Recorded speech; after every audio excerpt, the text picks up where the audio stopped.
de graines de cacao est un livre qui parle d'un petit garçon du nom de Julien qui un jour a découvert par un de ses camarades qu'il a été adopté et qu'il est né à Haïti. Choqué, il tombe dans les pommes et se retrouve à l'infirmerie sous la responsabilité de Gabriel, un grand élève. Quand celui-ci est parti pour chercher quelque chose, Julien se décide de s'enfuir à Mandin, qui est un port. Une fois arrivé au port, Julien s'aperçoit qu'il y a un bateau qui l'emmènerait exactement là où il voulait, à Haïti.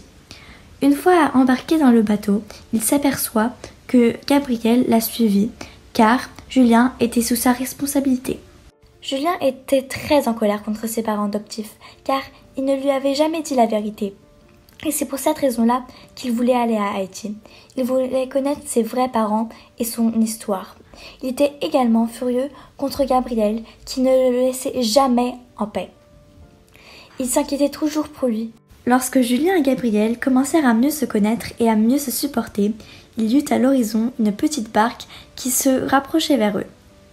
Elle contenait plein de noirs, des esclaves, et c'est à ce moment-là que tout l'équipage comprit que le capitaine leur avait caché qu'ils étaient sur un bateau négrier qui achetait les esclaves et les revendait dans un autre pays.